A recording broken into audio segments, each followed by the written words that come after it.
Hello and welcome. In this video I'm going to show you how I converted my 35mm slides using a DLSR camera to capture and then restore using Affinity. In 2007 I did go through the process of capturing all my slides.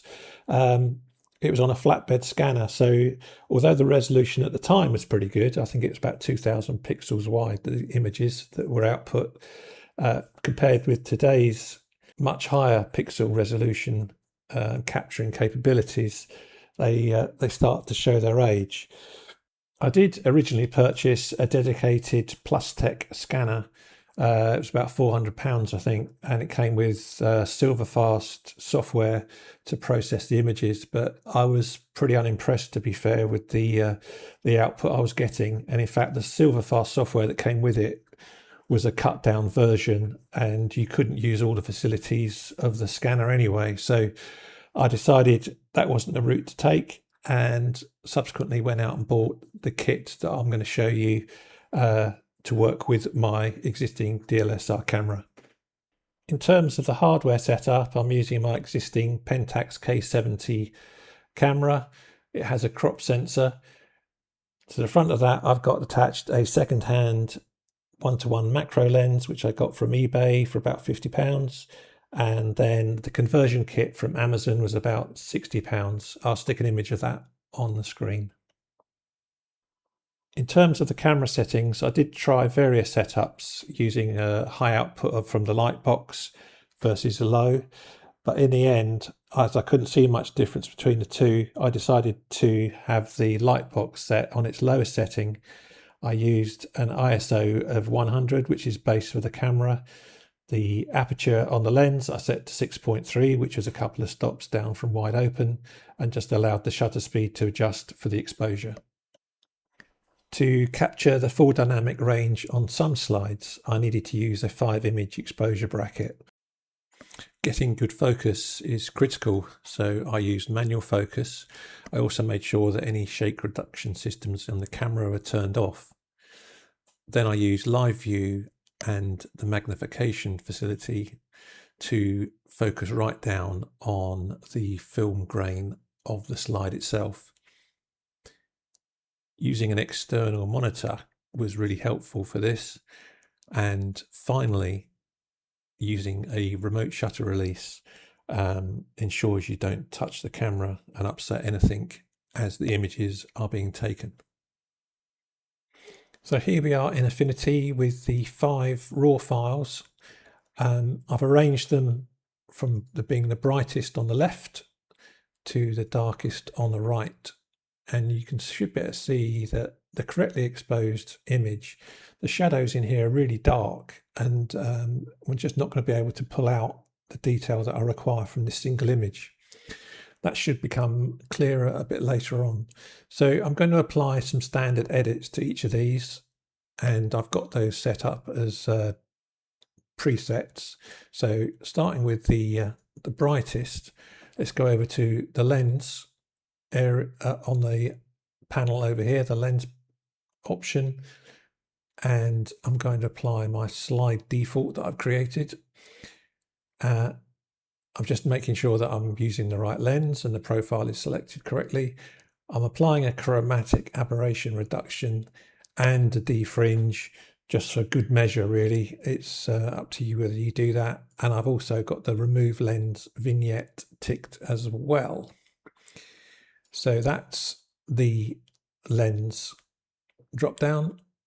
The basic drop down, I've also got a preset on there. So the only thing I'm doing is I'm changing the white balance to a standard across all the images to 5600, which is sort of a daylight setting. So that's that one.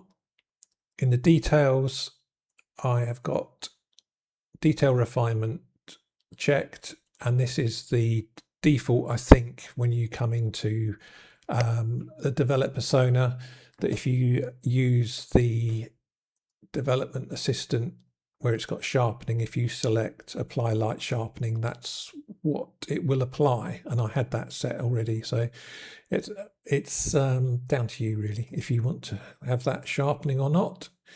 Noise reduction, I'll come back to this in a second, because I'm not going to use this 5 and 5 on all the images. I'm going to change that, but I'll come back to that in a sec. So moving on to tones, I've got a little bit of a tone curve just to change the contrast slightly. That's all I'm doing there. There's nothing in the masks one at all. So going back to the details, we'll have this noise reduction. On the brightest image, what we're going to be using is the darkest detail. So the shadow detail is what I'm going to use. And because the shadow detail is more likely to have noise in it, I'm going to apply more noise reduction here. So for this one, I'm going to apply luminance noise reduction of 20 and colors of 40. It's a bit, again, down to your own judgment as to what you use, but that's what I'm going to use on this one.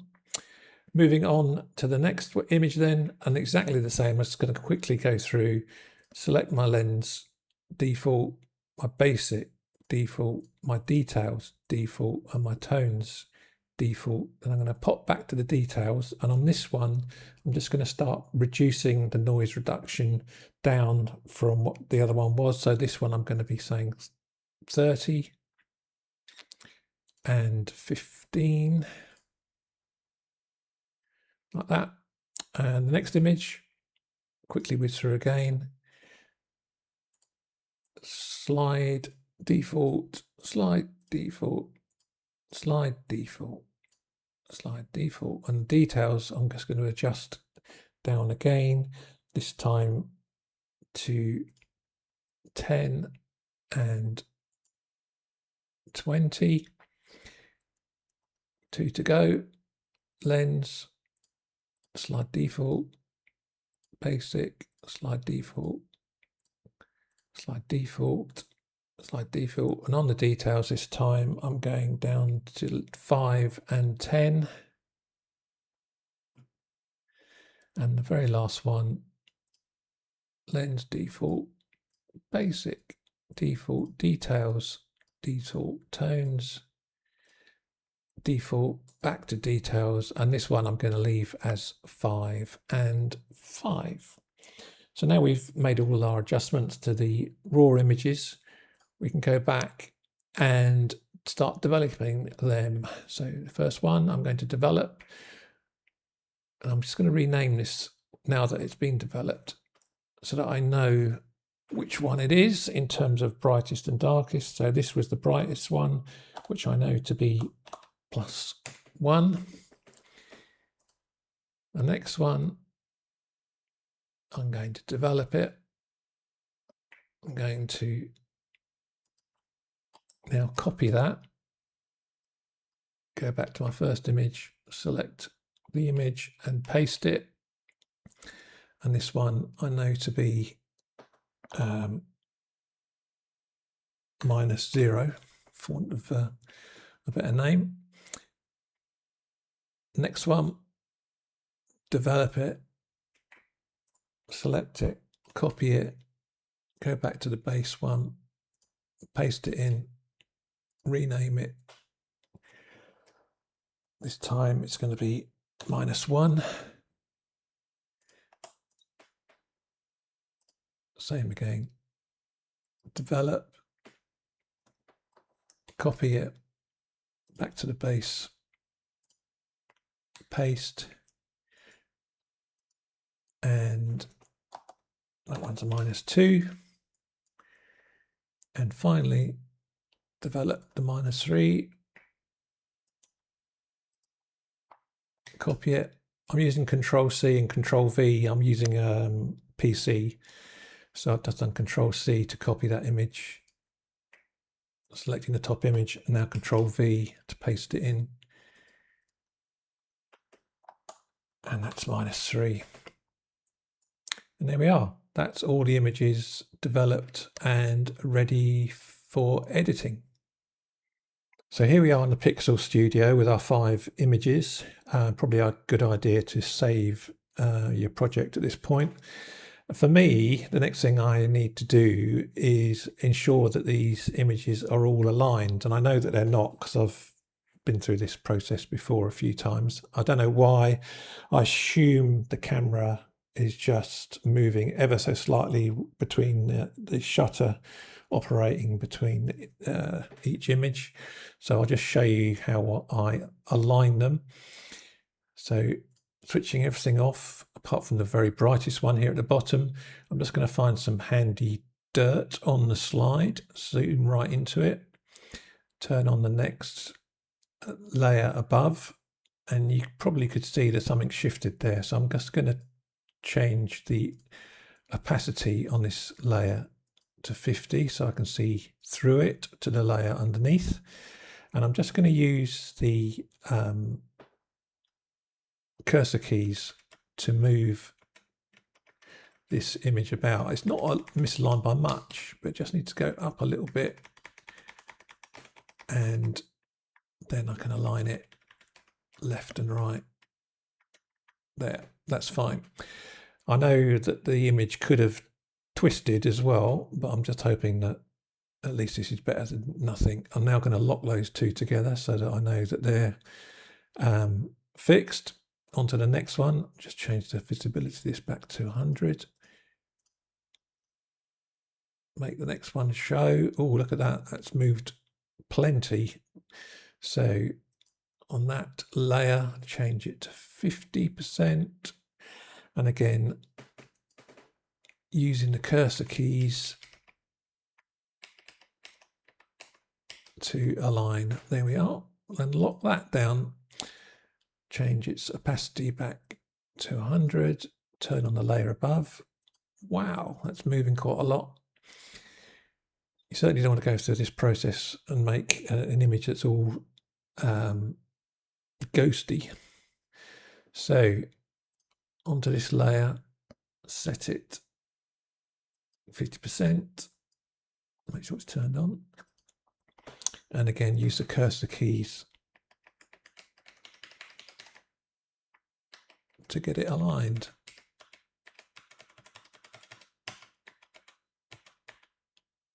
Like so. I think that's about it there. And lock that one. And finally, we'll do the top one, just change this back to 100. The darkest image, change its opacity down to 50. Doesn't look so bad, this one, does it? Let's just turn it on and off. It's hardly moved, so I think I'll call that okay and lock that one and change its opacity back to 100. So there's our 5 images all aligned and locked together, and then we'll move on to the next part of the process. Okay, this next bit is, well, for me, a bit tricky to get your head around, but once you've got it, you get it. So I'm just going to leave the 2 brightest images visible, and in the layer above the bottom layer, I'm going to insert a luminosity range mask. All right. So what this is doing, the top of the chart is the light and dark that is being displayed by the top image, the current image that I've applied it to. The bottom line is what will be allowed through from all the layers beneath. So this is the brightest image on the bottom. And if you remember, we want to capture all the shadows from it. So the shadows are over here on the left, and I want to capture all the shadows from the layer or layers beneath. So I'm going to drag this down, and I'm going to drag it in a bit as well, because we want to capture the shadows from the layer underneath. So hopefully we'll be capturing more of this dark area here and all the shadows. I'm also going to apply on all of the luminosity range masks that I'm going to use a blur. So this doesn't blur the image, it just blurs the transition between what's been captured and what's not. So I'm going to set that to 10 pixels. Now, for the image that we're currently looking at, where the mask is applied, we want to capture everything else. So we drag that over here, somewhere like that. So I'm capturing all the light information, all the highlights, midtones from the image that I've got selected against the mask, and below the mask I'm collecting all the shadow detail from the image underneath. So if I turn this on, if I turn the mask on and off, we'll see if we can see what's been going on. Yeah, so with the mask off, all we can see is this -0 layer. With a mask on, we start to capture the darker areas from the image underneath. Okay, so now we need to duplicate this mask. I'm going to use Ctrl J and place it into the layer above and switch that on. This time we want to capture less from underneath and more from the layer that we're currently on. Something like that. Okay, so I'm going to duplicate that and pop that in to the layer above. Turn that layer on and adjust this one. So for this -2 bias image, I'm just going to move these further apart. We're capturing less of the highlights from the image we're on and slightly less from the image below, or images below. And finally, I'll just duplicate that again, pop it into the one above, switch it on, and just for the sake of completeness, drag that right away across. So this very top layer, I'm only capturing the highlights from this very dark image, and everything else is gradually being picked up from layers below. And that, in essence, is how we apply the luminosity range mask. Now you can fiddle around with these to your heart's content until you get what you see as a relatively good transition from the lights to the darks across all the images. I happen to know this top image here is not really bringing much to the party. So if I switch this top image off, all it's really doing is darkening and removing contrast from the whole image. So I'm not going to use this layer at all. So I'm going to delete this top layer because I don't need it. And now I want to clean up the image, remove as much of the dust and scratches and any other imperfections that need to be applied. I'm going to do this by just applying a pixel layer above. I'm going to rename this and call it Touch Up. And now we could go straight in and start cleaning up the image. I'll show you what I would do manually, and then I'm going to show you another method. So I'm going to dive into 100% magnification.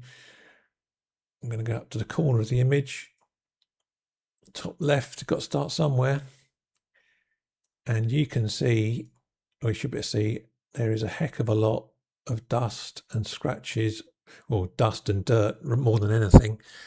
So if I was doing this manually, I would have to be using my favorite tool, which is the in-painting brush tool. And then I would, using the layer that I'm on as where I'm going to make the adjustment, I'd be circling the areas and allow the in-painting brush tool to remove the dust and scratches as we go. Now this, as you can tell, is going to take a very long time, particularly if you've got large open areas of sky where the dirt and dust and everything shows up. Not so much down in the detail of the photograph. It's more, it sort of disappears into the background a bit. Obviously you can see things like this here which would need to be touched up. Yeah, there's no way around it. You have to go over the whole photograph this way around. Where you do have large open areas of sky, there is a method that I'm going to show you now where you can use a mask to make a selection to in-paint everything in one go. It takes a little bit of a workaround, but it may be worth doing if you've got a large area of sky with a lot of dirt and scratches and dust and whatnot. So I'll show you that now.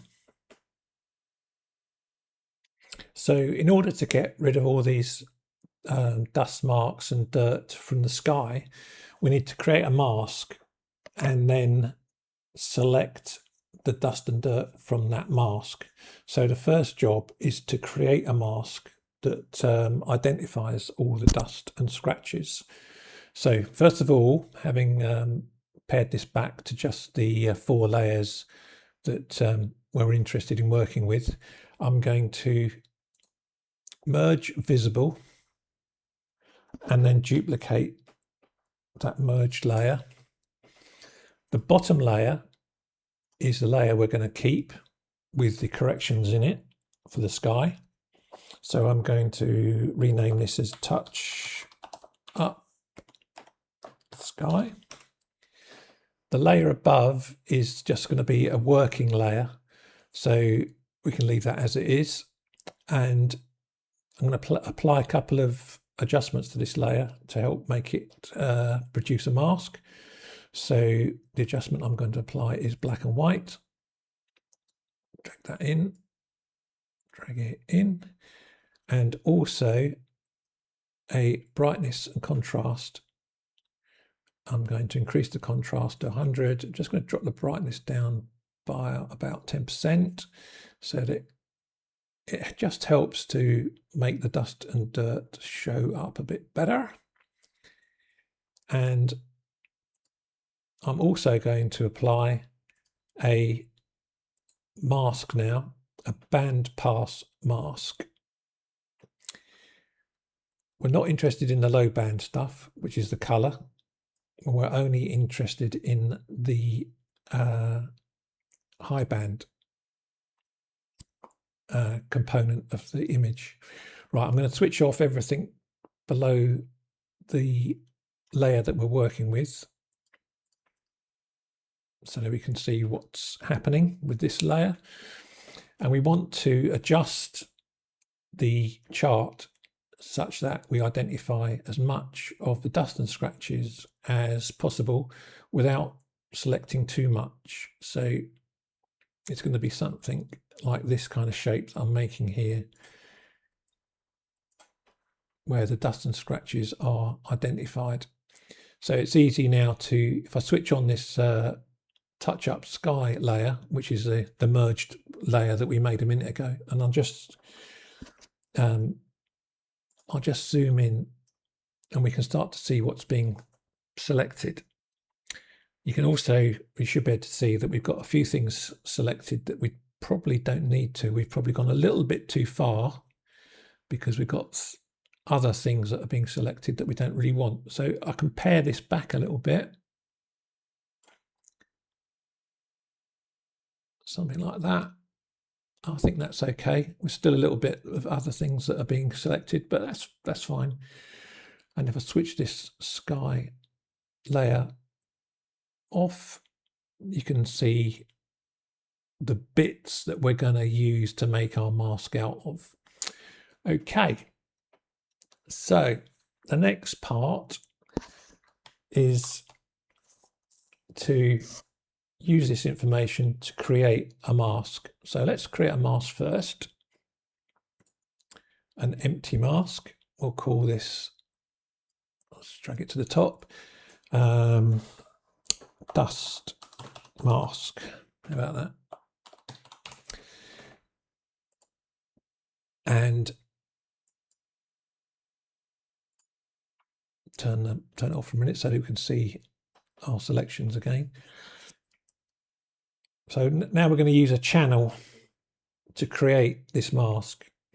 And hopefully when you open a channels drop down, you can see the composite alpha is displaying roughly what we've got on the screen. So I'm going to right click on that and say create spare channel. I'm going to select my mask, right click on the spare channel and say load to dust mask alpha.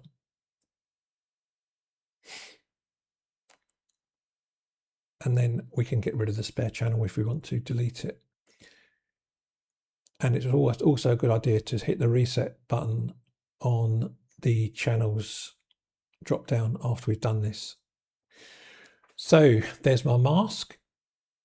So now we need to make a selection from it. So I'm going to go to pixel selection, select from sampled color. And in the select sample color, I'm going to use model alpha and apply. Now, as in this case, it looks like, because I've got the marching ants all around the outside of the image.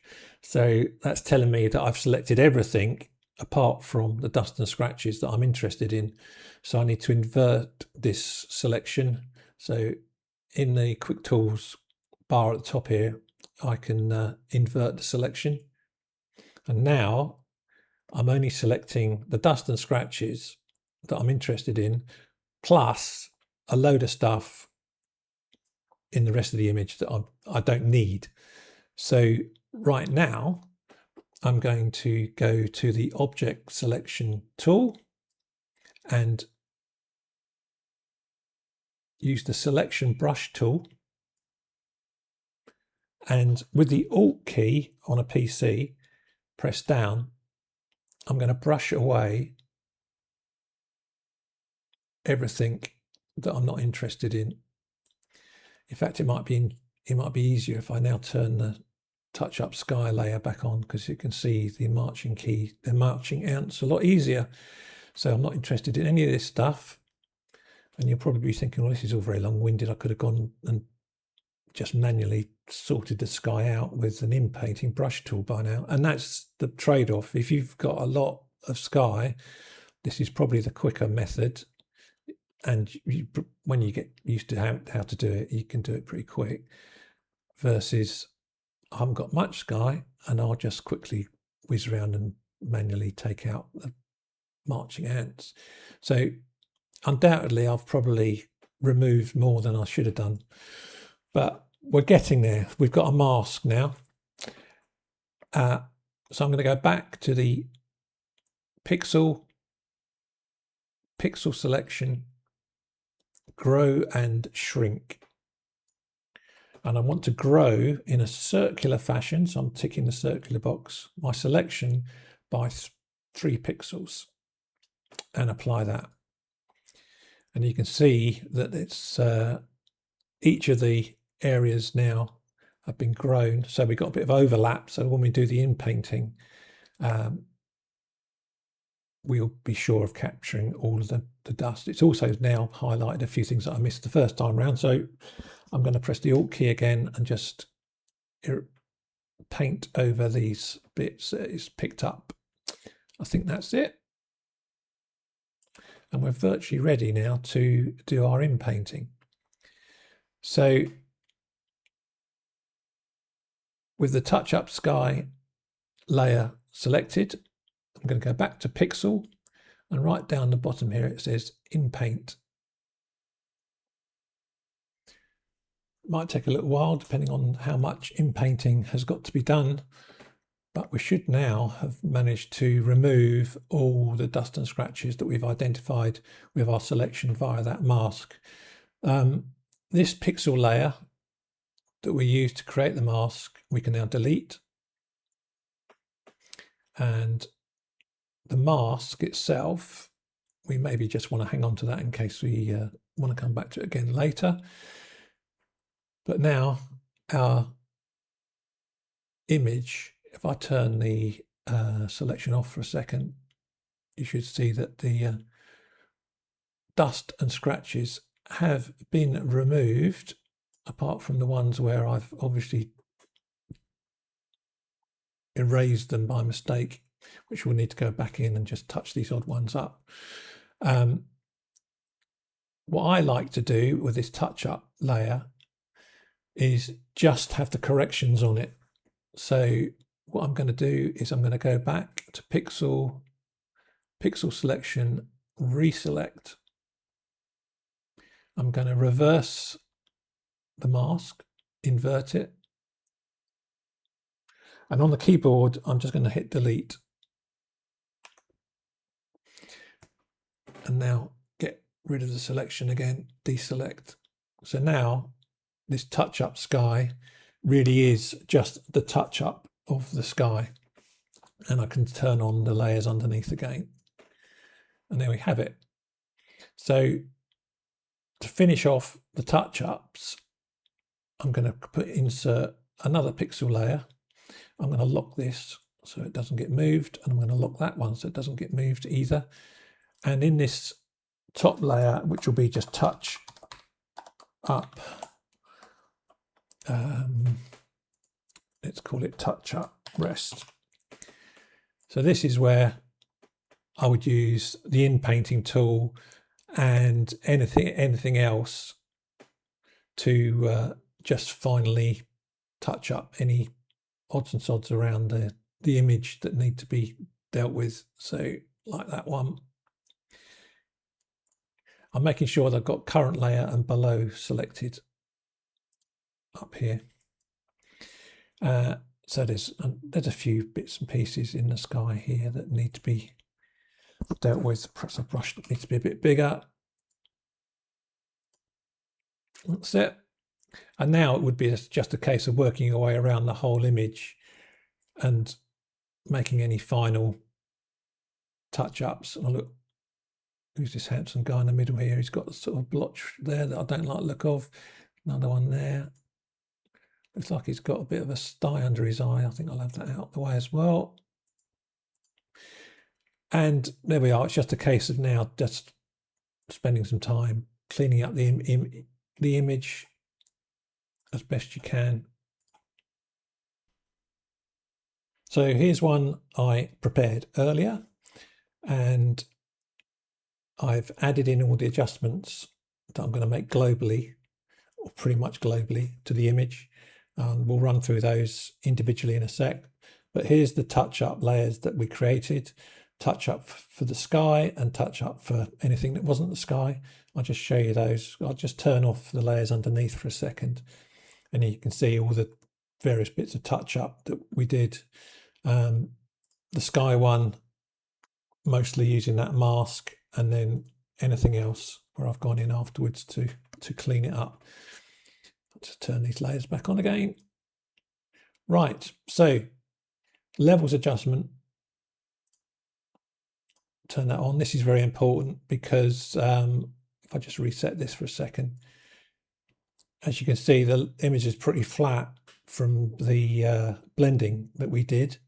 So we want to drag in the white point from the right hand side to improve the dynamic range of the image, and potentially the black point if needs be as well. Just 1% I think is fine for that. So you can see there's much more contrast and liveliness to the picture again now. This curves adjustment I've been using in other slides just to compensate for any color casts or just to add additional color in. And in this particular one, I just want to add a bit more blue into the highlights because the sky was a bit pale. So that's what this adjustment does. It's all very subtle. The white balance is again to your taste really. I wanted to cool this down slightly. We all looked a bit like we'd been in a deep fat fryer. So I've just reduced the color temperature a bit. So I just turn that off and on. It's very subtle. The HSL adjustment, again, if you need to make any adjustments to any of the colors, I don't know that I did here. Oh, I took a bit of red out. Again, trying to cool things down, I guess, and yellow. And that was it. Just drop the red and yellow by 5%. Not very much. I'm not sure if you can see the difference via YouTube. It is very subtle. The brightness and contrast, you probably saw that one.